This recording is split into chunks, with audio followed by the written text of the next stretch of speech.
કચ્છના પાટનગર ભુજના માર્ગો પર સડસડાટ દોડતી રિક્ષાઓ અને છકડાઓ વચ્ચે સફેદ કલરના હુડવાળી રિક્ષા જોવા મળે તો સમજવું કે આ રિક્ષાને કોઈ યુવતી ચલાવી રહી છે। આજે મહિલાઓ દરેક ક્ષેત્રમાં આત્મનિર્ભર બની છે, ત્યારે ભુજમાં મહિલાઓ છકડો રિક્ષા ચલાવીને પરિવારની જવાબદારી સંભાળે છે।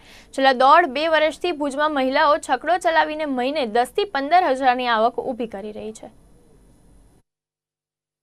આજે મહિલાઓ પુરુષ સમોવડી બની રહી છે, ત્યારે ભુજમાં પણ મહિલાઓએ એક કદમ આગળ વધાર્યું છે। મહિલા રિક્ષા ચલાવી રહી છે, જે માટે ભુજ તેનું એક મોટું ઉદાહરણ બન્યું છે। ભુજની મહિલાઓ માત્ર સીવણ કામમાં નિપુણ રહેવા નથી માંગતી, તે પોતે શિક્ષણ મેળવીને દુનિયાની સાથે તાલમેલ બનાવવા માંગે છે। આજે ભુજની મહિલાઓ એટલી આગળ વધી છે કે તે છકડો ચલાવવા લાગી છે। મહિલાઓ 3 માસની તાલીમ મેળવીને છકડો ચલાવી રહી છે, ત્યારે આ અંગે છકડો ચલાવનાર મહિલાઓ ચાંદની પરમાર અને આશાબેન જણાવે છે કે અમે છેલ્લા 2 વર્ષથી ભુજના માર્ગો પર છકડો રિક્ષા ચલાવીએ છીએ અને મહિને 10 થી 15 હજારની આવક ઊભી કરીએ છીએ। છકડો ચલાવવાની તાલીમ અમદાવાદમાંથી મેળવી છે અને હાલમાં હું 2 વર્ષથી છકડો ચલાવું છું ને પહેલા ઘરે જ હતી।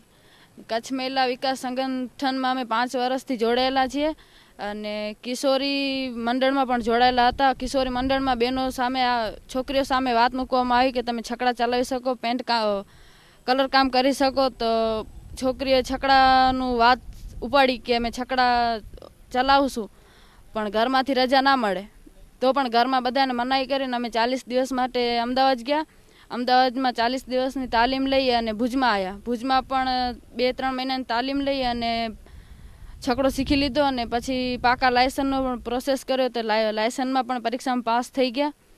અને જ્યારે છકડા ચલાવતા ત્યારે શરૂઆતમાં તો બધા જોઈને હસતા હતા કે છોકરીઓ છકડા ચલાવે છે, અને છકડામાં બેસવા પહેલાં પૂછા કરતા કે લાયસન્સ તો છે ને, તો હા લાયસન્સ પણ દેખાડ્યો અને વિશ્વાસ આપી અને અમે છકડામાં પેસેન્જર બેસાડી અને અત્યારે 2 વર્ષ પૂરા થવા આવ્યા જાન્યુઆરીમાં। અને અમને છકડાની લોન ડ્રીમ ફાઉન્ડેશન દ્વારા વગર વ્યાજે આપવામાં આવી છે અને અત્યારે ઘરનો રોજગારી હલાવીએ છીએ, છકડાના હપ્તા ભરીએ છીએ અને ખર્ચો પણ કાઢી લઈએ છીએ। પહેલાં હું ઘરે જ રહેતી હતી અને પછી કિશોરીઓની મિટિંગ થાય ને ત્યારે હું ક્યારેક જતી, નહીં તો ઘરે જ રહેતી।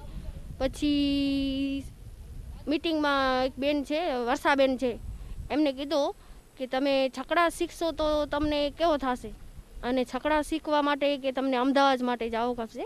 ત્યાં કને જનવિકાસ સંસ્થા છે, ત્યાં કને અમે રહ્યા હતા 40 દિવસ માટે અને ત્યાં ટ્રેનિંગ 40 દિવસ સુધી ત્યાં જ લીધી હતી અમે।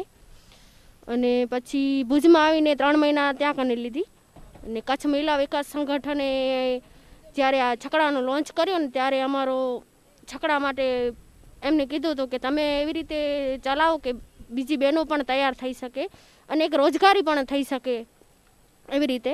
એટલે બીજી બહેનો પણ એમ કહે છે કે ના, તમે જે ચલાવો છો સારું કામ કરી રહ્યો છો। તો આ બાબતે કચ્છ મહિલા વિકાસ સંગઠનના શબાના પઠાણે જણાવ્યું કે તેઓ ભુજના જુદા જુદા વિસ્તારમાં કિશોરી કેન્દ્રનું સંચાલન પણ કરે છે। તેમણે દીકરીઓને યુનિક તાલીમ આપવાનો વિચાર આવ્યો, જેથી છકડા ડ્રાઇવિંગ શીખવાડ્યું। દીકરીઓ તો રાજી પણ થઈ ગઈ અને પરિવાર દ્વારા આનાકાની પણ પહેલા કરાતી હતી। વાલીને મનાવ્યા બાદ હાલમાં 7 દીકરીઓમાંથી 5 દીકરીઓને તાલીમ આપી છે। આમ જે સમાજ પહેલા વિરોધ કરતો હતો તે આજે દીકરીઓ પર ગર્વ ફીલ કરે છે, જે મહિલાઓ માટે ખૂબ સારી સિદ્ધિ કહી શકાય।